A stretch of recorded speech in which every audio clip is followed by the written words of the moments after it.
Hemos caminado juntos, de la mano, durante mucho tiempo. Ahora toca emprender un camino distinto. Un nuevo tiempo con retos que aceptar, obstáculos que superar y oportunidades que atrapar. Por suerte, en este nuevo tiempo, cuentas con un sindicato que sabe que tú cuentas, y mucho. CESIF, por ti, contigo, en un nuevo tiempo.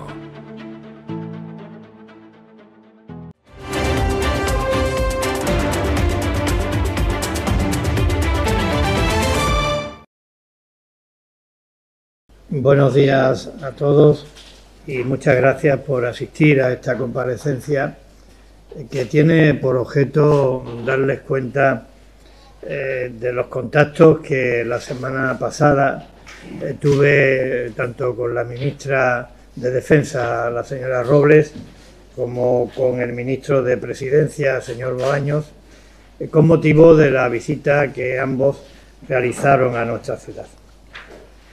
Debo decirles que le agradecía a la ministra Robles de manera privada, y ahora lo hago de forma pública, el que me invitara a la visita que ella giró a los acuartelamientos de García Aldave y de González Tablas. Unas visitas que considero fueron muy acertadas, por lo que allí se trató. En primer lugar, por el contacto que quiso la ministra tener, el encuentro que quiso tener con los familiares del cabo Driss de Regulares y con los familiares de la dama legionaria Naira Solero. Un encuentro emotivo en la que se puso de manifiesto por parte de la ministra y por tanto de la institución que representa un gesto humanitario, de sensibilidad, de cercanía, de fraternidad, que todos debemos aplaudir y valorar de manera positiva. También el encuentro que tuvo con el cabo de la Legión, don Roberto Hernández, por razón del difícil trance, afortunadamente superado, que ha tenido este servidor del Estado. También quiero destacar en esta visita a García Aldave de la ministra la intervención que tuvo nuestro comandante general, el general don Marcos Yago, una intervención que califico de rigurosa, solvente y consistente, como en él es habitual, al objeto de poner de manifiesto cuál es la realidad, la situación de la Comandancia General de Ceuta y de las unidades que le integran en cuanto a capacidades, en cuanto a dotaciones, en cuanto a infraestructuras. Y en tercer lugar, aproveché la visita de la ministra para reiterarle las peticiones que le formulamos con motivo de mi visita al Ministerio en abril de este mismo año. Unas peticiones que se pueden resumir en 3 puntos. Uno, cubrir las vacantes de personal que en Ceuta pueda tener la Comandancia General, y al mismo tiempo también hacer todo lo posible para ampliar las plantillas. La segunda, la construcción de la denominada base única, y la tercera, la cesión de suelo disponible al objeto de que el mismo pueda ser utilizado para el desarrollo urbanístico, la dotación de equipamientos o para impulsar la actividad económica en nuestra ciudad. Una medida que, como todos saben, figura incluida en el plan estratégico que para el desarrollo socioeconómico de Ceuta ha aprobado el Consejo de Ministros. Como también considero positiva la entrevista y el despacho mantenido con el ministro Bolaños, un despacho fundamentalmente de trabajo realizado en la sede de esta institución, y en la que dimos repaso a las actuaciones que se habían llevado a cabo a raíz del episodio de mayo de 2021 para atajar aquel duro golpe, volver a la normalidad, recobrar la confianza y tratar de salir reforzados de tan duro trance. En ese repaso quedó constatado, porque lo acreditan los hechos, que el comportamiento del Gobierno de la ciudad ha estado presidido en todo momento por una actitud de lealtad institucional, de colaboración y de complicidad. Vuelvo a recalcar y subrayar esto porque pone de manifiesto que para el Gobierno de la ciudad los intereses de Ceuta, la defensa de Ceuta y por tanto de España, está por encima de cualquier otro tipo de interés.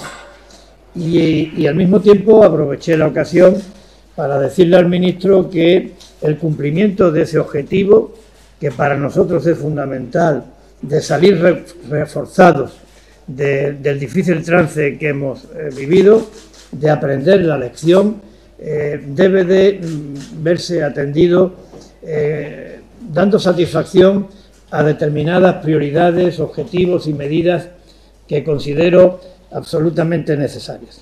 En primer lugar, resolver de manera definitiva, estable, permanente, la aspiración compartida por todos de normalizar el funcionamiento de la frontera.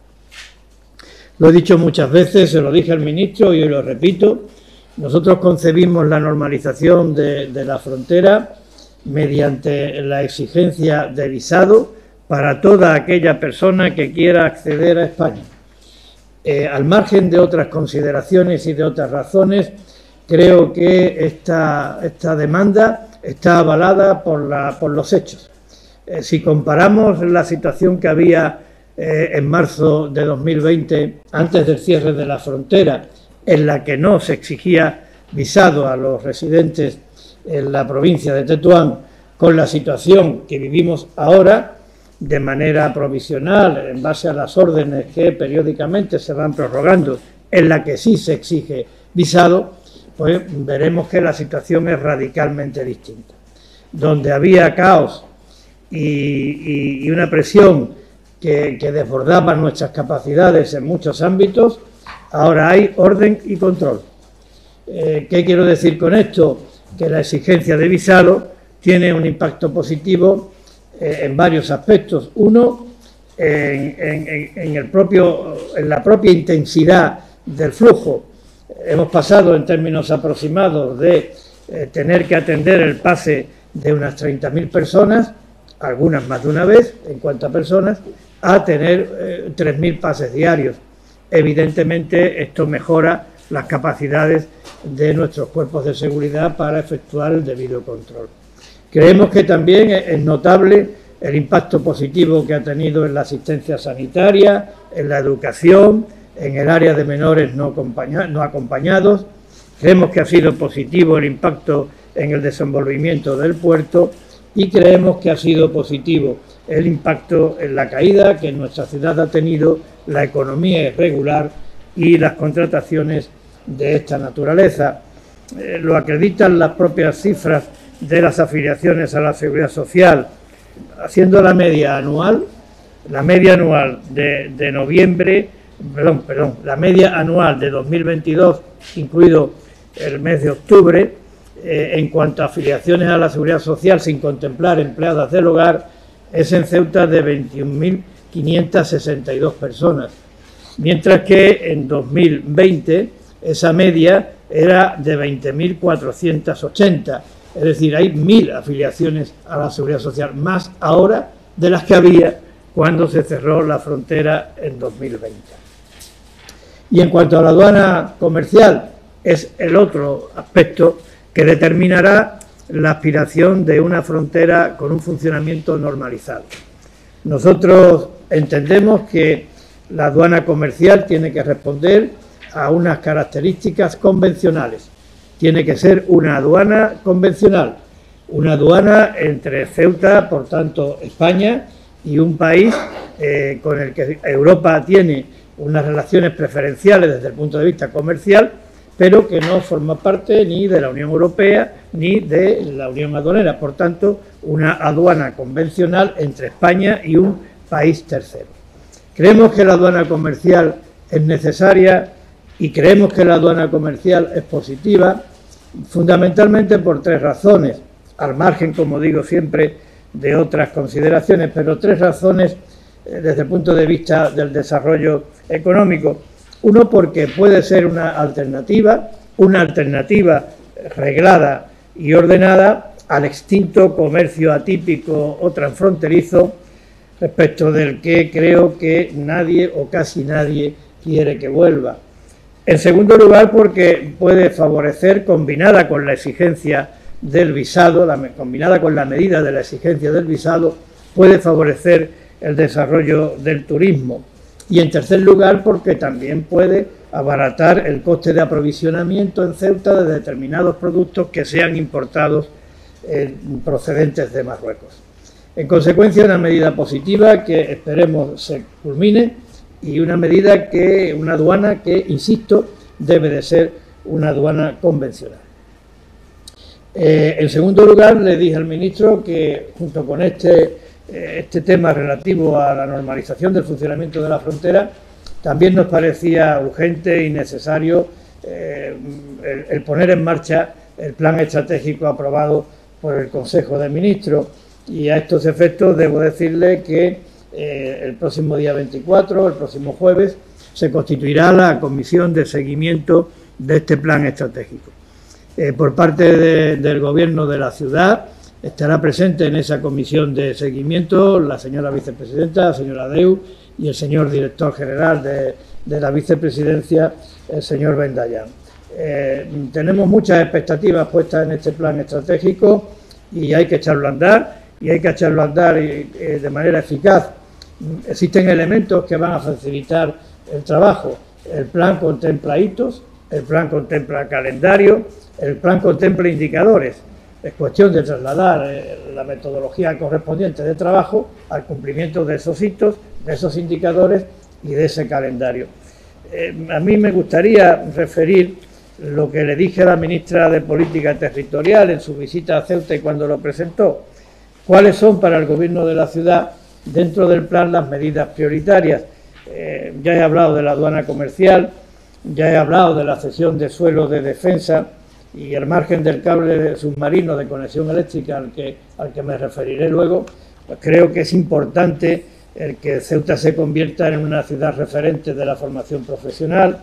Es importante el establecimiento de un mecanismo legal para garantizar la estabilidad financiera de la autoridad portuaria, como también lo es el abaratamiento del precio del transporte marítimo aéreo para pasajeros y mercancías, con la intención audaz e inédita de tratar de modificar la norma que determina la intervención posible del Estado en este tráfico tan importante para Ceuta, decisivo, sin duda alguna, para el desarrollo del turismo. También creo que es importante, dentro de estas medidas, la aprobación de una ley específica de suelo y urbanismo para nuestras dos ciudades autónomas, el apoyo a los sectores de vanguardia desde el punto de vista del desarrollo económico y al emprendimiento y al arraigo del talento, el fortalecimiento de las áreas de sanidad, educación y servicios sociales. Antes me he referido a seguridad, a defensa y a justicia, y la posibilidad de mejorar las actuales bonificaciones en las cuotas a la seguridad social. En tercer lugar, le dije al ministro que, y antes lo he dicho, que en este objetivo compartido de potenciar la presencia del Estado en Ceuta, junto con lo que he manifestado en cuanto a educación, a sanidad y a servicios sociales, ya he dicho antes lo de defensa, hace falta un plan específico para incrementar dotaciones e infraestructuras en seguridad y también completar las previsiones de inversión que hay en el ámbito de justicia. Por tanto, plan estratégico, potenciación del Estado, normalización de la frontera y otras dos cuestiones que me parecen muy importantes. No son fáciles, pero hay que abordarlas. No dependen solo del Gobierno de la Nación, pero hay que abordarlas. La primera de ellas, y es articular mecanismos que permitan resolver el problema crónico de la saturación que de manera también crónica sufre el área de menores no acompañados. Y en último lugar, creemos que hace falta, y se lo dije al ministro, abordar también de una manera generosa la actualización y perfeccionamiento del régimen económico y fiscal especial. No se trata de entrar en el debate acerca de la fiscalidad en el conjunto de España. No se trata de entrar en el debate sobre la reforma tributaria que desde un punto de vista estructural está necesitando y demandando España y que nadie niega. Se trata de algo más preciso, más particular, que afecta a nuestras dos ciudades autónomas. Ceuta y también Melilla quieren caminar hacia un nuevo modelo económico que sea más estable, que esté fundamentado en sectores de vanguardia y que al mismo tiempo ofrezca unas mayores capacidades de empleo. Antes hablaba del turismo y del abaratamiento de las comunicaciones. Estamos teniendo una experiencia alentadora en el ámbito tecnológico y digital, alentadora por el interés que está despertando, alentadora por las actuaciones que se están materializando, alentadora por las cifras de empleo y de actividad que está generando. Y sabemos que para que eso pueda tener una mayor dimensión en términos de renta y de empleo, existen unas condiciones absolutamente necesarias. Algunas se están abordando. Una de ellas es el tema de tener una especie de ventanilla única que a quien venga con la intención de invertir en este sector estratégico se le ofrezca asesoramiento, asistencia, apoyo para resolver los trámites de implantación y puesta en marcha, para obtener los incentivos en materia de inversión y de empleo, apoyo para elaborar cursos de formación específica. El otro elemento, la otra condición necesaria, la extensión de la fibra óptica. En Ceuta creo que hay una cobertura cercana al 90% y estamos, creo que suficientemente bien comunicados en fibra óptica con la península. La cuarta condición, el suministro energético, eléctrico.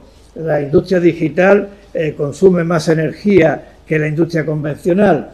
El proyecto sobre conexión de cable submarino, mediante cable submarino, de conexión de Ceuta con la península, y creo que viene a atender esta condición, pero también creemos que hay que mejorar el régimen económico y fiscal especial.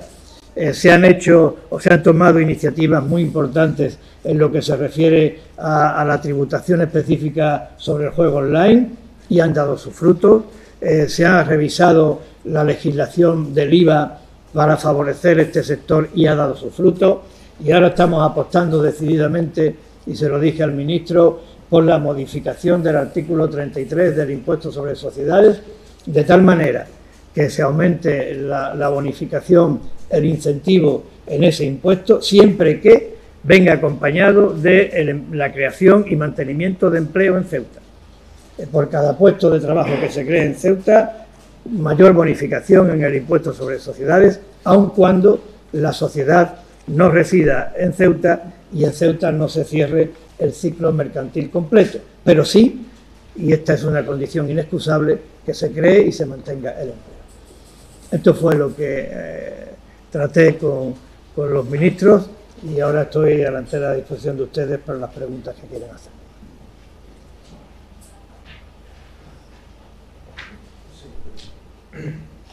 Qué buenos días, presidente. ¿Qué tal? Buenos días, señor Mendoza. De todo esto que usted ha comentado, ¿qué ha sacado en claro? Me refiero a qué sensación ha sacado por parte suya de haber hablado con los ministros. No es la primera vez que habla con ellos. ¿Usted ve que hay posibilidad de encontrar solución a estos planteamientos que usted ha realizado?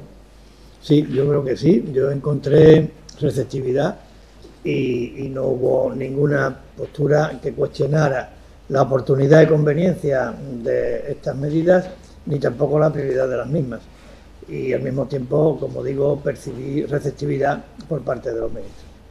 Sí, un asunto que evidentemente es un asunto que lleva ya muchos años encima de la mesa, es el tema de la cesión de suelo. ¿Cómo se va a abordar ese asunto? Porque, claro, aquí estamos hablando de si se paga o no se paga el suelo. Si el suelo está, digamos, secuestrado, vamos, yo utilizo esa palabra, secuestrado y que nos debería pertenecer, si se debería pagar, no se debería pagar, si se debería actuar de inmediato, qué pasa con todas las instalaciones militares que están en desuso y que no se emplean para nada y que lo único que generan es, pues, una sensación de estar perdiendo el tiempo, en no estar siendo aprovechado. ¿De eso qué le dice la ministra? Bueno, yo no comparto la calificación de secuestrado.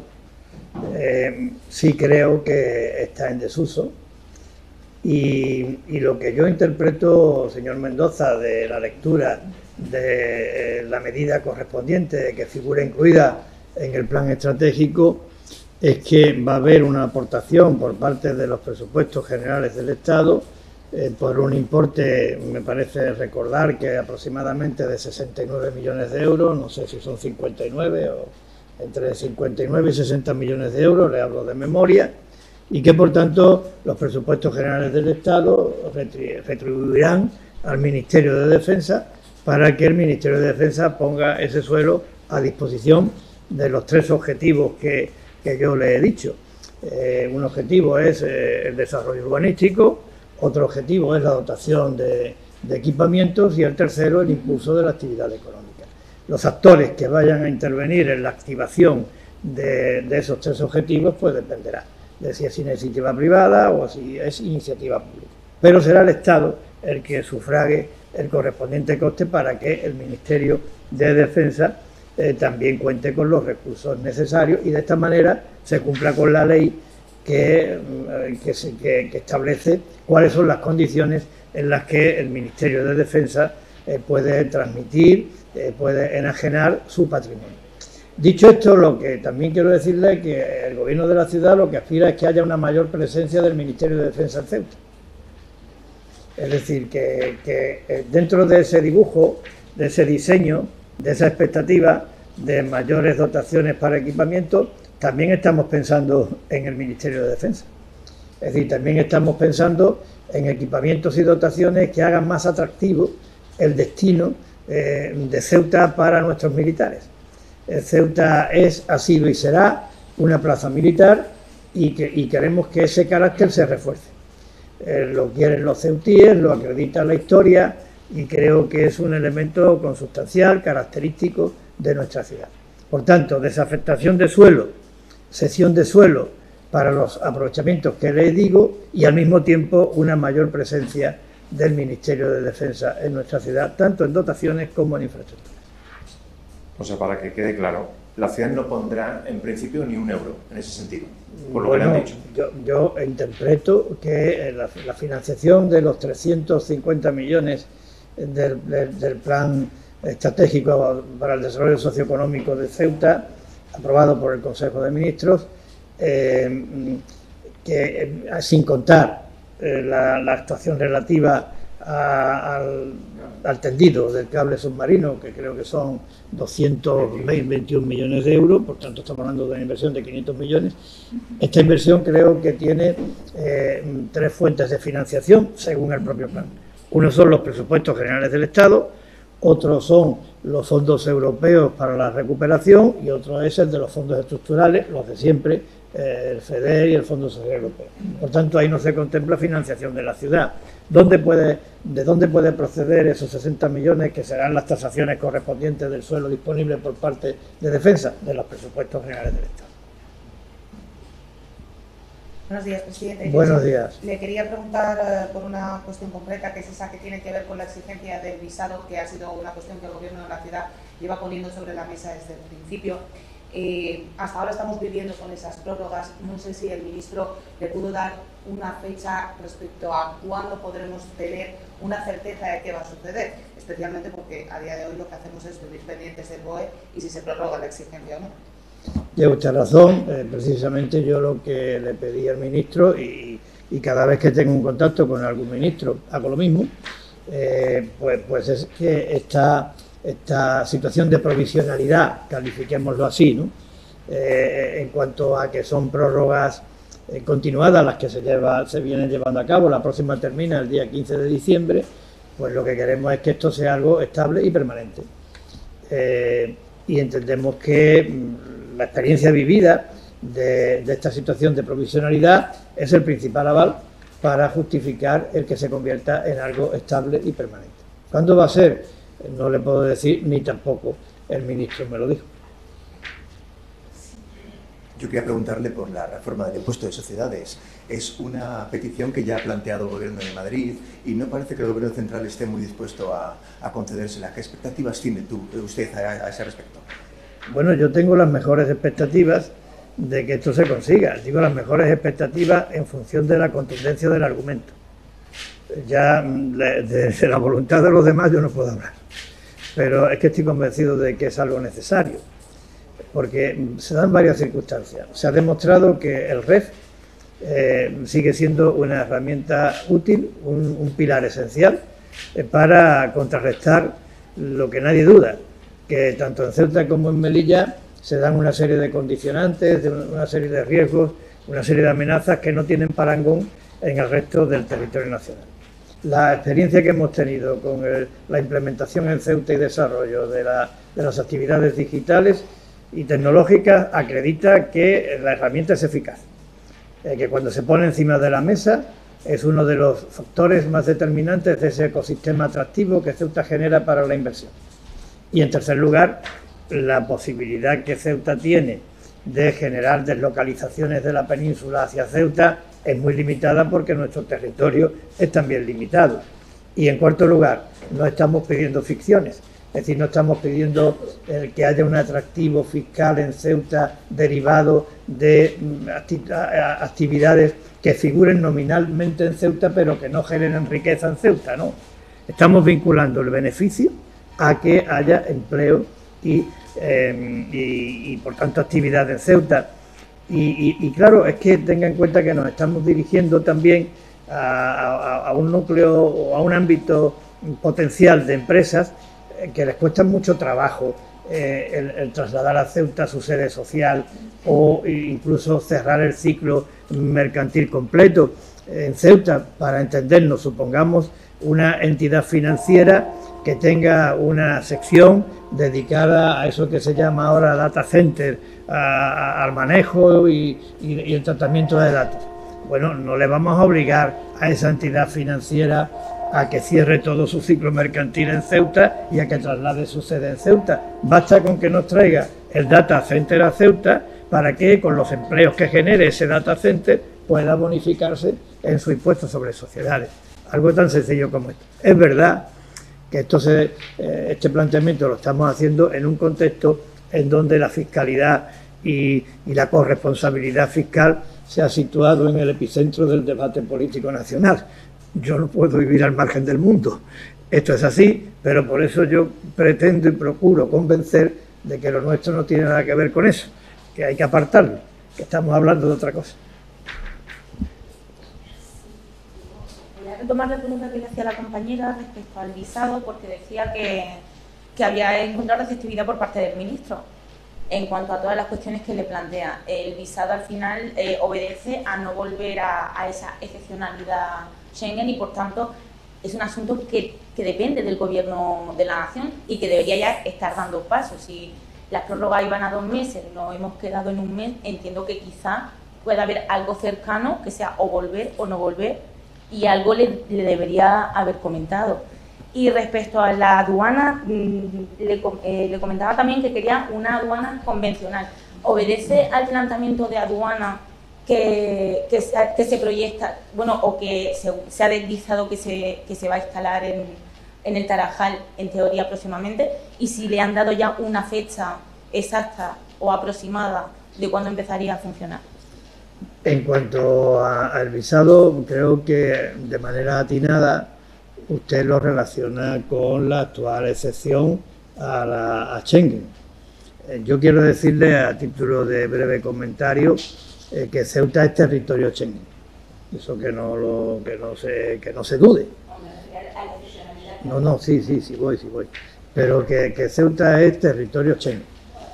Evidentemente, en el tema de la excepcionalidad, es donde está la cuestión.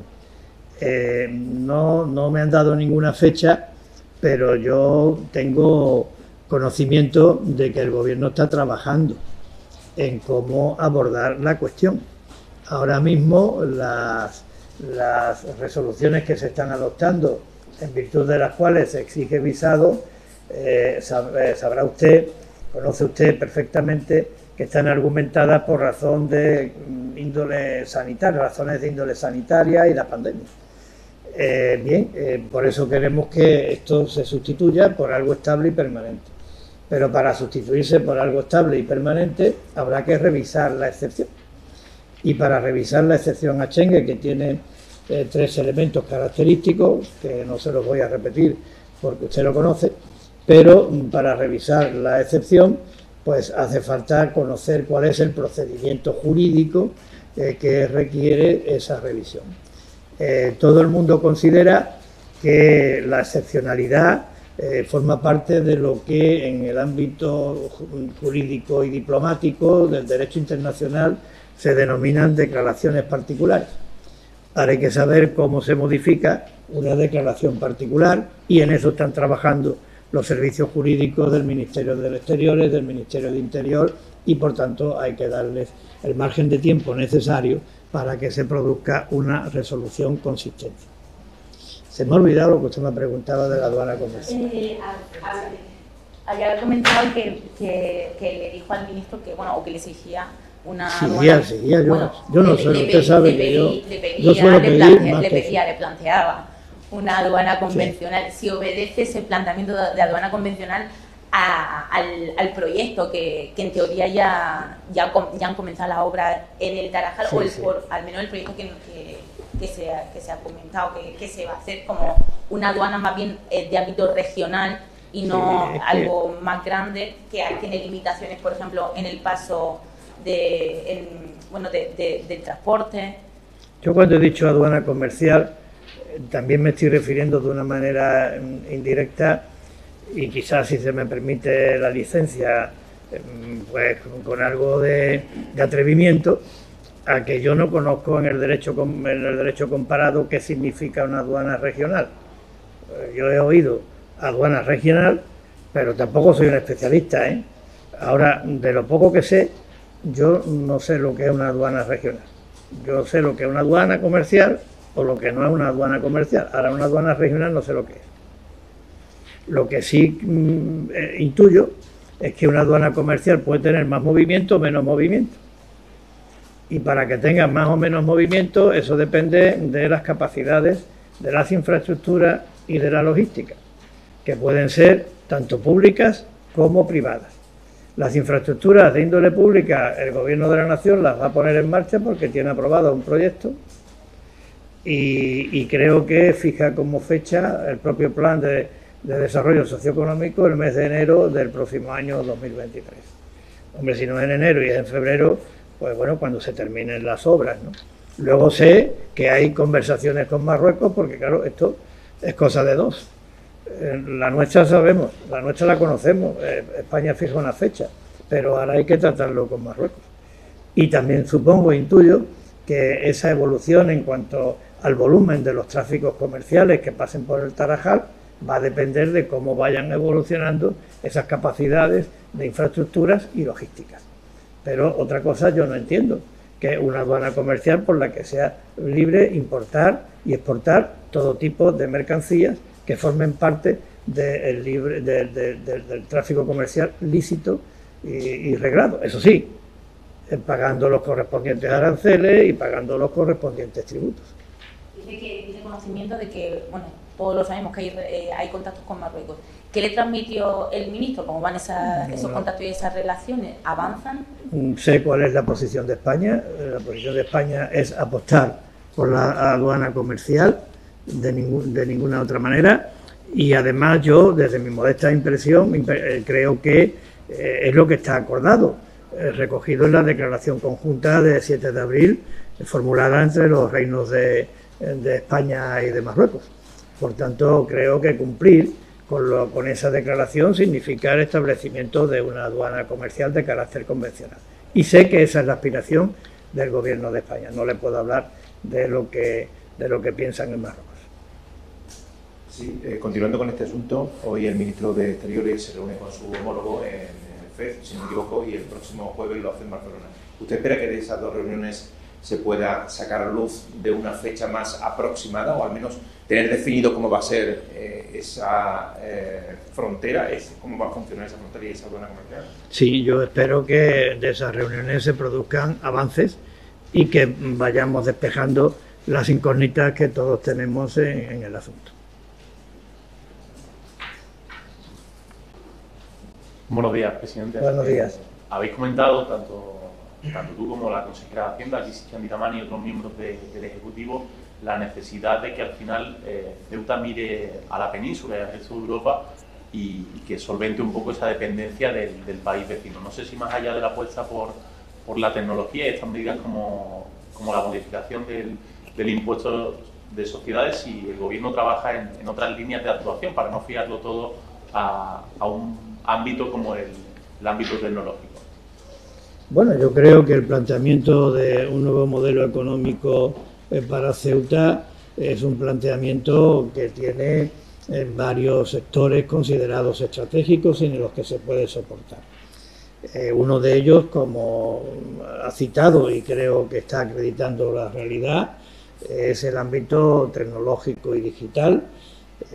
Creo que en estos momentos ya hay en Ceuta más de 500 puestos de trabajo en este sector, por tanto no es algo utópico el pensar que esto puede ir creciendo.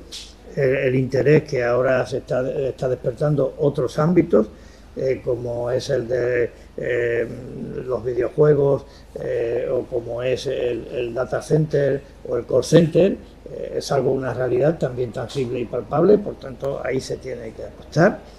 El turismo, pues creo que también tenemos que hacer una apuesta seria por el turismo, porque es mucho lo que Ceuta puede ofrecer en ese ámbito, desde el punto de vista cultural, histórico, monumental, gastronómico. Bueno, no le voy a relatar todos los atractivos que Ceuta tiene y que también conocemos. Tiene dos condicionantes, uno el de las infraestructuras, y hay una apuesta seria también por infraestructuras.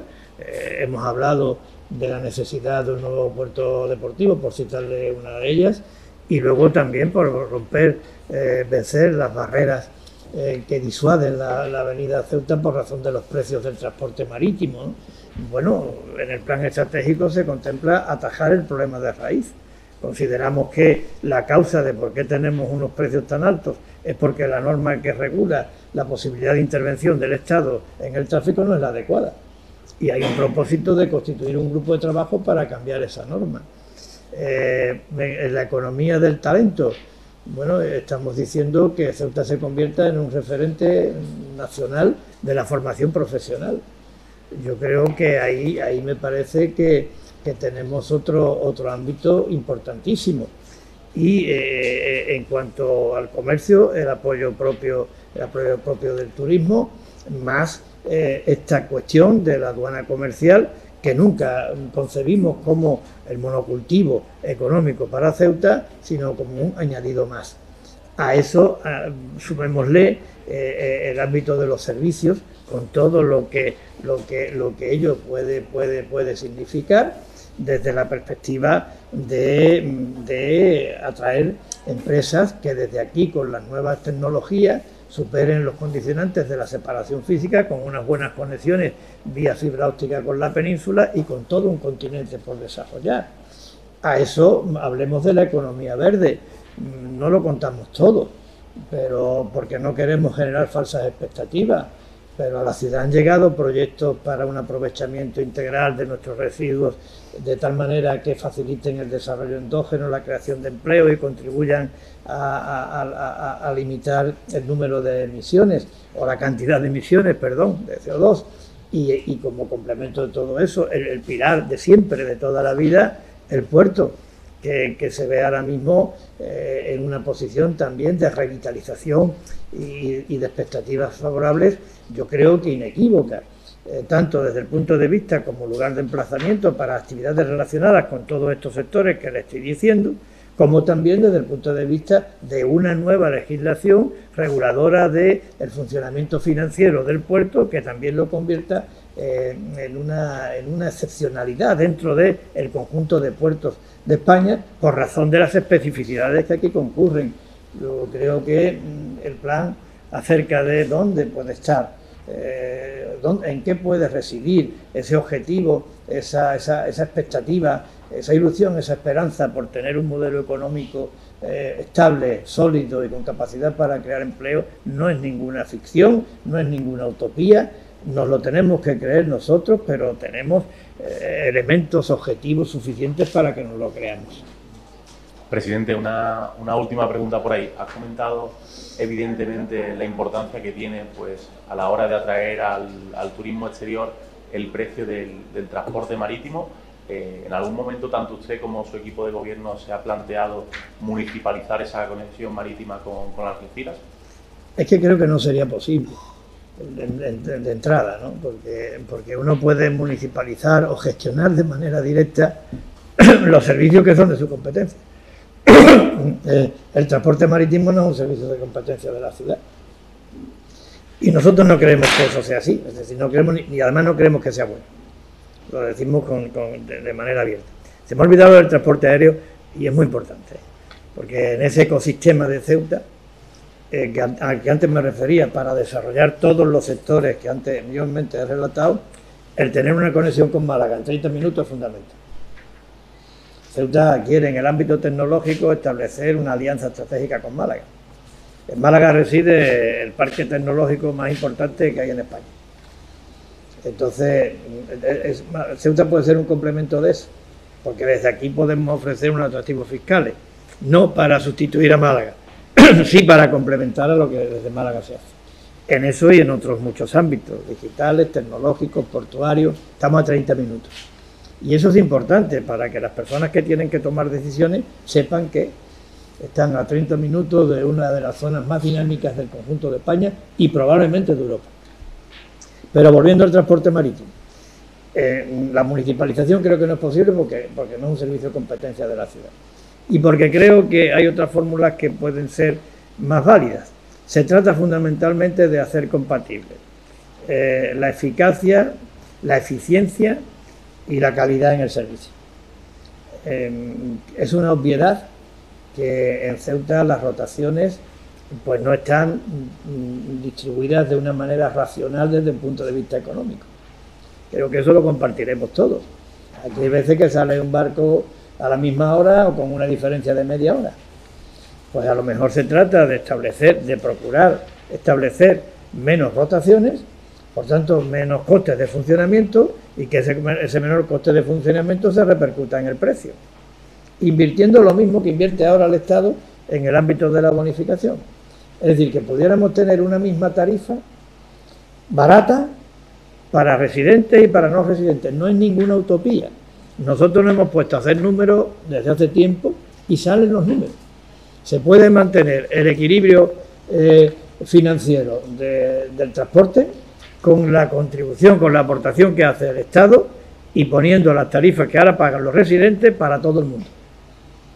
Bueno, yo creo que eso habría que intentarlo. Para que eso se consiga, hay que modificar la directiva comunitaria y la traslación de la directiva comunitaria que establece que solamente hay dos modalidades de intervención en este tráfico: el contrato de servicio público y las obligaciones de servicio público. A lo mejor hay que buscar, sin quebrantar los principios del acervo fundacional de la Unión Europea y de la libre competencia, una fórmula imaginativa, específica para Ceuta.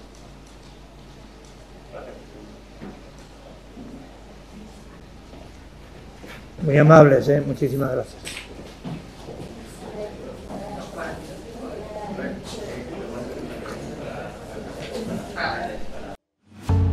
Hemos caminado juntos, de la mano, durante mucho tiempo.